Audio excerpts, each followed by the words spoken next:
¿no? Estoy haciendo un corte muy abrupto, ¿no? Entonces, con Gasparri viene lo que se conoce como la tercera etapa, todo lo que es las bodegas. Y ahí sí cambió el régimen horario de trabajo. Ya no se iba más al trabajo a la mañana temprano, se volvía al mediodía, se volvía a la tarde, se volvía a la tarde. No, acá te ibas a las 6, a las 7 de la mañana y volvías a las 6, a las 7 de la noche. Todo el tiempo. Y ahora tenemos Vaca Muerta con otras realidades también de horarios y de tiempo fuera de casa y fuera de la realidad. Justamente ayer tenía una discusión fuerte con alguien sobre qué es lo que puedan hacer las empresas con la sociedad. Y yo lo caracterizamos todos como construir el bien común. Bueno, entonces, estando con esas reflexiones, elucubraciones, apareció de las cosas que recibimos nosotros acá en la radio, una experiencia, un conversatorio regional que ya se hizo, que se llama Preocupados por la Tierra y su Economía, y buscando con quién charlar, logré dar con quien vamos a hablar ahora, que se llama Jorge Aragón. Buenos días, ¿cómo te va? Buenos días, Héctor, ¿qué tal? Vamos a ubicar a la audiencia. Vos estás viviendo ahí en Contralmirante Cordero. Así es, escuché la introducción recién que hiciste. Nosotros estamos viviendo en Cordero en un proyecto familiar productivo desde hace casi 15 años. Y así fue como vos lo dijiste. Vos bien mencionaste que la realidad que tenés ahora, o que tenemos todos ya en realidad, de Vaca Muerta, lo que fue la quiebra de la empresa Gasparri. Acá, unos cuantos kilómetros más abajo, ya dentro del departamento Confluencia de Neuquén, del otro lado del río, lo que es el departamento General Roca en Río Negro. Bueno, seguimos viviendo la misma situación. La magnitud del yacimiento Vaca Muerta realmente en este sentido derrama lo bueno y lo malo, o derrama lo que es a todos lados. Esto que es el Alto Valle Oeste, que también está muy cercano fitogeográficamente, a partir de que es una zona desértica bajo riego en el norte de la Patagonia, a lo que es el Chañar, y si querés hasta Añelo, y más, te digo, hasta Rincón de los Sauces, que también tiene su pequeño vallecito irrigado. Entonces, este conversatorio surgió desde lo institucional de la comuna, es decir, el municipio de Cinco Saltos, o la municipalidad de Cinco Saltos, no como organismo del Estado, sino como una asociación civil de las que hay en todas las localidades, tiene su cámara de comercio, industria y producción. La presidenta de la Cámara inclusive dijo que ahora iban a incorporar el área de turismo, es decir, representa el comercio de la zona. Sí. Y también podrán saber ustedes que la Universidad del Comahue, que tiene alcance regional en Río Negro y Neuquén, que fue digamos derivada cuando se nacionalizó de la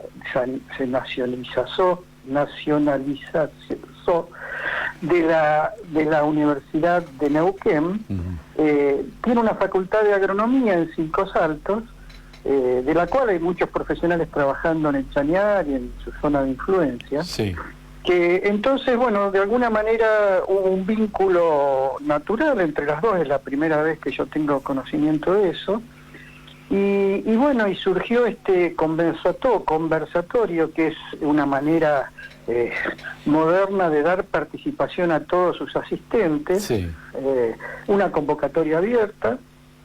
No fue mucha gente, no sé, no puedo saber por qué, parte un poco por todavía el temor o las pocas ganas o la ¿Sabés cuántos fueron más o menos? Unas 40 personas deben haber ido, que tampoco es nada, por eso te digo, pero la magnitud del tema, fíjate vos, que lo que vos decís, ustedes están interesados como radio comunitaria. El sábado también me entrevistó la radio comunitaria de Cinco Saltos, es decir, hay toda una sensibilidad que es un poco lo que quiero transmitir, una sensibilidad a el efecto de la vaca muerta o de la economía petrolera sobre toda la sociedad. Indudablemente la zona del Chañar, la zona productiva del Chañar, vos hablaste de la tercera etapa, pero implícitamente estás haciendo referencia a las primeras etapas del desarrollo de Gaspar y Hermanos. Yo lo conozco muy bien, soy nieto de productores, entonces tampoco soy un pichón, tengo 66 años. Mira. Entonces la memoria nos queda muy fija, cosas que ya perdimos. Yo perdí la chacra, mis abuelos maternos vivieron en la chacra.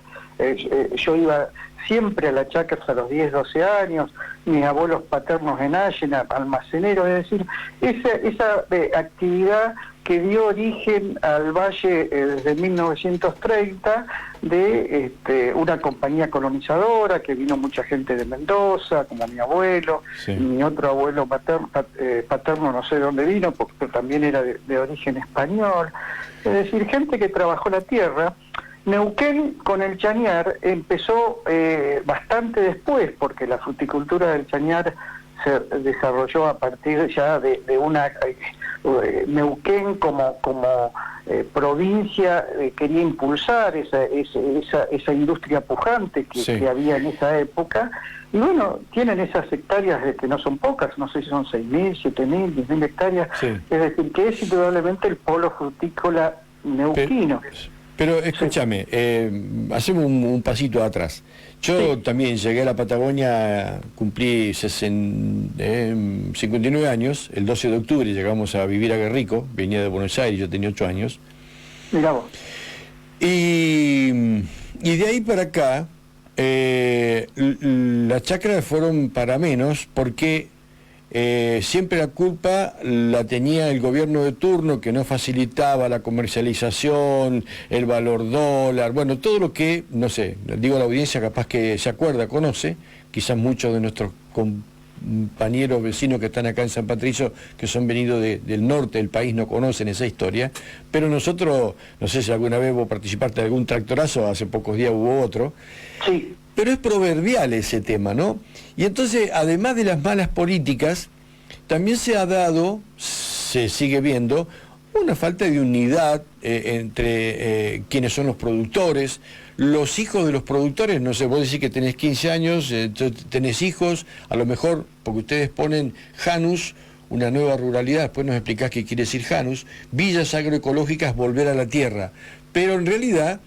como la tierra no daba renta para mucho, entonces fueron eligiéndose nuestros hijos profesiones que los sacaron de la tierra, y nos quedamos los viejos, algunos se murieron, las chacras se abandonaron, y algunos otros, como lo está diciendo vos, han vuelto.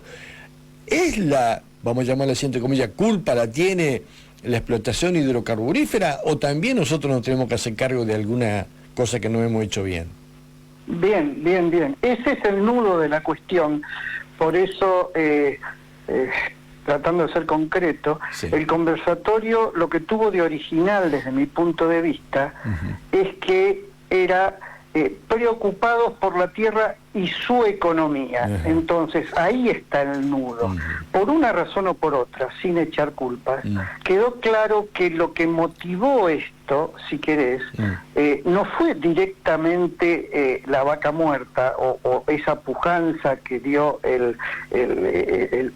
la rentabilidad o la magnitud de ese negocio ajeno hasta nosotros, a nosotros hasta antes del desarrollo de la actividad petrolera, sino la pérdida de rentabilidad del modelo productivo de los años 30, que en el Chañar se hizo en el 80, que era la del productor independiente. Indudablemente, en una cadena económica, el productor siempre es el que tiene la porción más chica de la torta del negocio, y el que puede escalar hacia el consumidor es el que va a tener más renta del negocio. Sí. Eso no lo vio el sistema que desarrolló esto, y todos los chacareros fueron productores independientes que vendían, ahora se escucha mucho porque realmente es así, entregaban la fruta al empacador que hacía todo el proceso de empaque, conservación, distribución y comercialización,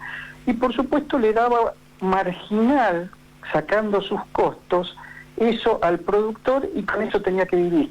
En algunos años, en los años donde había mucha demanda de esa fruta, el productor recibía algo que le permitía vivir y evolucionar en el negocio. Esto terminó en los años 30, porque terminaron, así como terminaron los almacenes de barrio y fueron las grandes cadenas, es decir, el productor familiar se descapitalizó al mismo tiempo que se envejecía, y como tuvo años de gloria, sirvió para que sus hijos puedan salir e ir a vivir a las ciudades y ser profesionales, y ya no volvieron nunca más. Claro. Y como vos decís, cuando el productor ya envejeció, se fue a vivir al pueblo o a la ciudad más cercana, y realmente, como tenía la propiedad de la tierra, tenía su escritura, que eso surgió en el Valle todos los chacareros de la zona bajo riego tienen su título de propiedad, es decir, todo el que tiene una parcela tiene su título de propiedad. Ni siquiera se preocupó en venderla porque no tenía precio. Comprar una chacra con baja producción porque no ha sido bien atendida es comprar un collar de melones, digamos, es decir, te mata. Entonces simplemente se abandonaron. Hoy en el Valle, no en la zona del Chañar, aunque ya algo se está viendo, hay 15.000 hectáreas abandonadas, cosa que la Facultad de Ciencias Agrarias, como agrónomos que son, yo también soy agrónomo, lo ve como un daño ambiental indirecto, porque la pérdida del uso del suelo es empobrecer esa riqueza productiva que no se está usando. Entonces ahí viene un poco el enlace de uno con otro. ¿Y en qué afecta la vaca muerta o la actividad hidrocarburífera a todo esto? Y la afecta de dos maneras.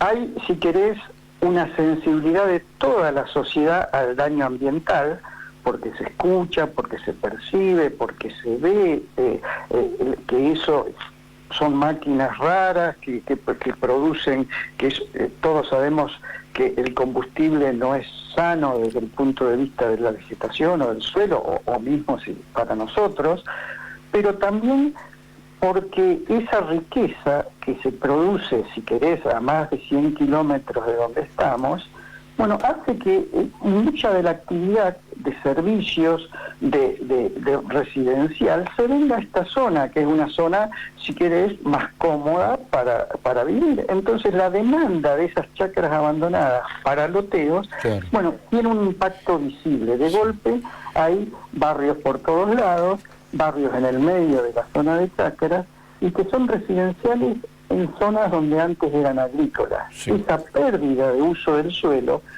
por eso se asocia también al poder económico residual de la vaca muerta sobre privados que acceden a esas tierras porque se venden. ¿Y llegaron a alguna conclusión o han previsto continuar con estos conversatorios sobre el tema? Indudablemente no hay una sola conclusión, hay visiones distintas, como vos dijiste.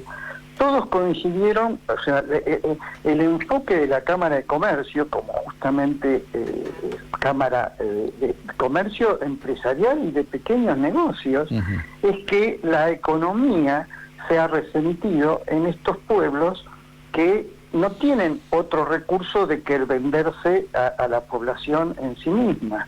Entonces, esa preocupación por la economía llevó a decir, bueno, opinen los que van y digan qué creen que hay que hacer.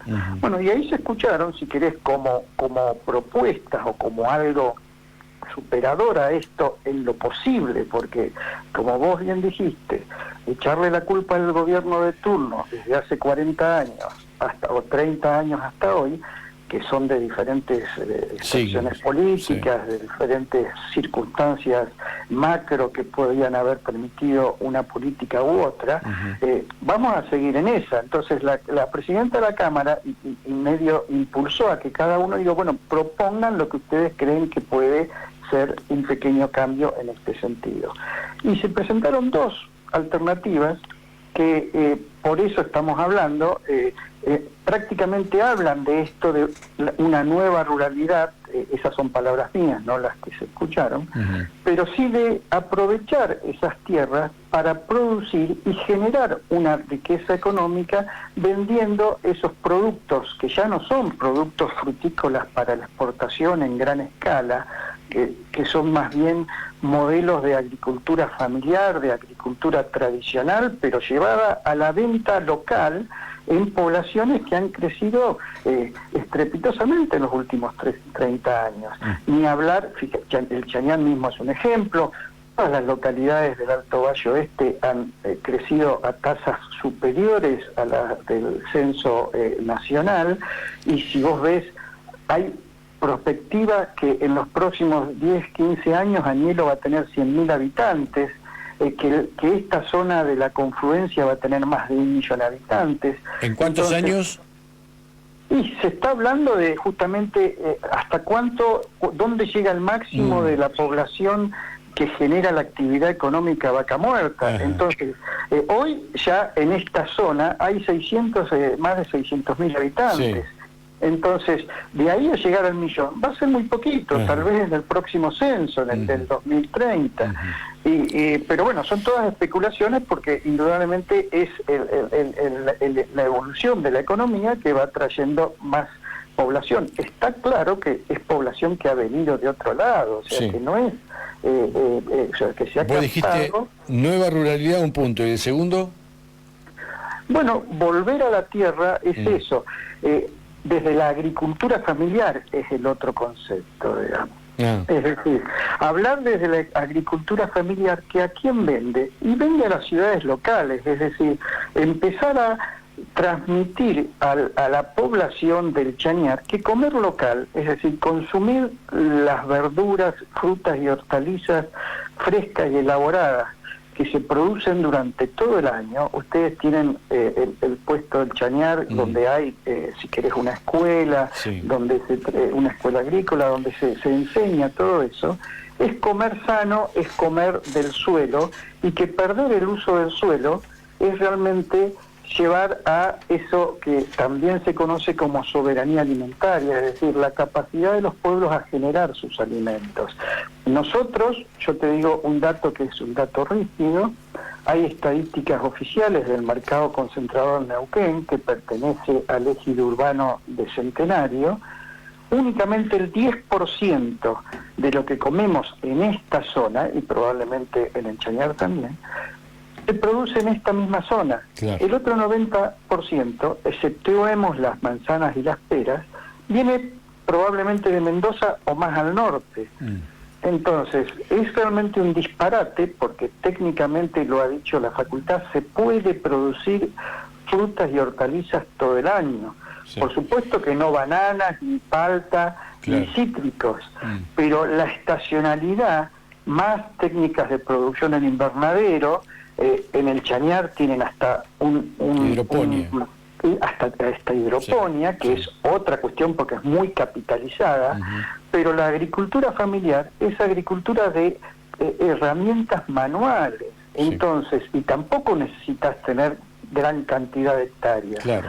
Desde 20 metros cuadrados, desde un canterito levantado para que no te tengas que agachar, el autoconsumo, que es el programa que tiene en parte las EPEAS de Neuquén, o el programa PRODA, o el programa ProHuerta, el programa PRODA neuquino, o el programa ProHuerta de orden nacional, que enseñan o transmiten eso de que en estas zonas, que son agroclimáticamente muy buenas para producir, todos podemos producir algo. Y a eso apunta este camino que se transmitió, de decir, bueno, por supuesto que no podemos en estas pequeñas fracciones de tierra bajo riego producir para la exportación, porque Sí. nos sacaría nos obligaría a entrar en un circuito económico que no hay acceso posible. Está bien. Jorge, se nos terminó el tiempo, pero en otro momento te vamos a volver a llamar para que nos hables de Janus. Yo lo vi por una vez en un programa en la tele, pero seguir con estos temas para convencer eso y también tener tu opinión sobre algunos hechos que van sucediendo. En este programa lo llamamos Pensando Juntos, justamente para eso, para pensar a ver cómo podemos salirnos de la queja, ¿no? Y entonces buscar alternativas de vida mejor, de producción, de vida comunitaria en suma. Te agradecemos que nos hayas atendido. Muchas gracias a ustedes y sigan en este camino, así decimos nosotros, el camino es la agroecología, a eso vamos. Muchas gracias. Bueno, allí estamos, entonces, hablando con Jorge Aragón. Él es un proyecto rural integrador Janus, en Contramirante Cordero, yendo para Cordero, está hacia la mano derecha, en una tranquera, de las típicas tranqueras, dice Janus en un letrerito. Si uno quiere visitarlos, puede ir, conocerlos, hay que avisar que va. Y te entienden. Yo siempre amagué que algún día voy a pasar con tiempo y paso, pero nunca termino de aterrizar.